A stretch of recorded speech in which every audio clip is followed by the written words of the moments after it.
నమస్తే, welcome to iDream. నేను మీ మాధురి. రేణుకా స్వామి హత్య కేసులో అరెస్ట్ అయిన కన్నడ స్టార్ హీరో దర్శన్ చుట్టూ ఉచ్చు బిగుస్తున్నట్టు కనిపిస్తుంది. ఈ మర్డర్ కేసు విచారణలో అనేక పాత విషయాలు కూడా వెలుగులోకి వస్తున్నాయి. ఇప్పటికే దర్శన్ మేనేజర్ సూసైడ్ చేసుకోవడం సంచలనంగా మారగా మరో మాజీ మేనేజర్ కూడా మిస్ అయినట్టు తెలుస్తోంది. ఇక పలువురు సెలబ్రిటీలు కూడా దర్శన్ కు వ్యతిరేకంగా కామెంట్లు చేస్తున్నారు. గతంలో దర్శన్ చేసిన దుర్మార్గాలను బయట పెడుతున్నారు. చిత్రదుర్గకు చెందిన రేణుకా స్వామి హత్యను ఖండిస్తూ నటుడు దర్శన్ ను కఠినంగా శిక్షించాలని కొన్ని చోట్ల నిరసనలు జరుగుతున్నాయి. Kannada Bigg Boss season 8 contestant సామాజిక కార్యకర్త ప్రశాంత్ సంబరిగి ఇప్పటికే నటుడు దర్శన్ గురించి కొన్ని సంచలన ఆరోపణలు చేశారు.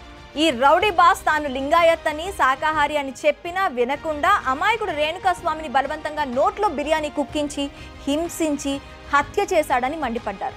3 ఏళ్ల క్రితం ఒక ప్రముఖ కన్నడ సినిమా నటి దర్శన్తో షూటింగ్ చేస్తున్నప్పుడు శాకాహారం కావాలని కోరింది. అయితే అతను మాత్రం ఆమె చెప్తున్న విషయాలను పట్టించుకోకుండా ఆమెకు భోజనం తీసుకువచ్చే వాళ్లకు మధ్యాహ్న భోజనంలో మిక్స్డ్ నాన్ వెజ్ సర్వ్ చేయాలని సూచించాడు. ఆమె తెలియకుండా నాన్ వెజ్ తినడంతో ఈ వ్యక్తి దుర్యోధనుల్లా పగలబడి నవ్వాడని దర్శన్పై ఆరోపణలున్నాయి. కన్నడ చిత్ర పరిశ్రమలో ప్రముఖ సంగీత దర్శకుడు, టీవీ రియాలిటీ షోలో న్యాయ నిర్ణేతగా ఉన్న తన స్నేహితుడికి ఆ మృగం వల్లే గుండెపోటు వచ్చిందని ప్రశాంత్ ఆగ్రహం వ్యక్తం చేశాడు. ఇకపోతే మరోవైపు మర్డర్ కేసు విచారణ నడుస్తుండగా దర్శన్ మేనేజర్ శ్రీధర్ ఆత్మహత్య చేసుకున్నాడు. బెంగళూరులోని దర్శన్ ఫామ్ హౌస్ లో ఈ ఘటన జరిగింది. మృతదేహంతో పాటు ఒక సూసైడ్ నోట్, ఒక వీడియో సందేశాన్ని కూడా గుర్తించారు పోలీసులు. ఒంటరితనం వేధించడం వల్లే చనిపోవాలని నిర్ణయించుకున్నట్లు ఆ లేఖలో, వీడియోలో శ్రీధర్ పేర్కొన్నారు. ఇకపోతే ఈ ఘటనపై పోలీసులు దర్యాప్తు ప్రారంభించారు. ఇప్పటికే రేణుకా స్వామి హత్య కేసులో దర్శన్ అరెస్ట్ అయిన తరుణంలో ఈ ఘటన చోటు చేసుకోవడం గమనార్హం. ఇప్పుడు దర్శన్ ప్రస్తుత మేనేజర్ సూసైడ్ అనేక అనుమానాలకు చోటివ్వగా పాత మేనేజర్ మిస్సింగ్ ఘటన కూడా తెరపైకి వచ్చింది.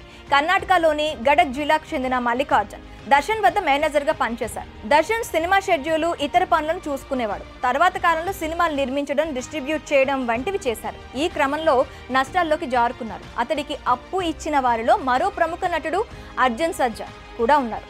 మరోవైపు దర్శన్ కు చెందిన 2 కోట్లను అక్రమంగా వినియోగించుకున్నారని తెలుస్తుంది. ఈ పరిస్థితుల మధ్య 2016లో అతడు కనిపించకుండా పోయారు.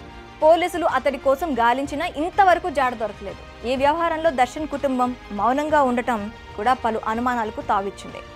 తనకు తెలియకుండానే రెంట్కు తీసుకున్న కారులో రేణుకా స్వామిని చిత్రదుర్గ నుంచి బెంగళూరుకు తీసుకువచ్చిన డ్రైవర్ రవి ఈ ఉచ్చులో ఇరుక్కుపోయాడు. మిగిలిన వారిలో ఎక్కువ మంది బాధితుడిని వేధించి చిత్రహింస పెట్టడం, మృతదేహాన్ని తరలించడంలో కీలక పాత్రను పోషించేవారే.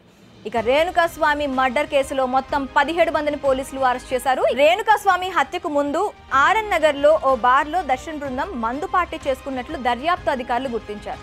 దర్శన్ సెల్ ఫోన్ లో నగరంలోని ప్రముఖ రౌడీ షీటర్ల ఫోన్ నెంబర్లు ఉన్నాయని దర్యాప్తు అధికారులు గుర్తించారు. దర్శన్ ఎక్కడికి వెళ్ళినా ఈ ముఠా వెంట వెళ్లి అభిమానులను పోగు చేసేవారని, ఆయనకు వ్యతిరేకంగా ఎవరైనా వ్యవహరిస్తే బెదిరించేవారని సమాచారం.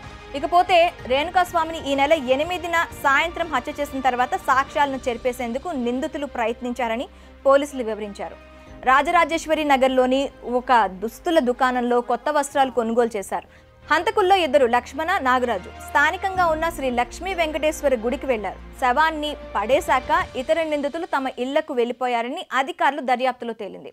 అయితే ప్రస్తుత పరిస్థితి చూస్తుంటే మర్డర్ కేసులోంచి దర్శన్ బయటపడే అవకాశాలేవి ప్రస్తుతం అయితే కనిపించడం లేదు.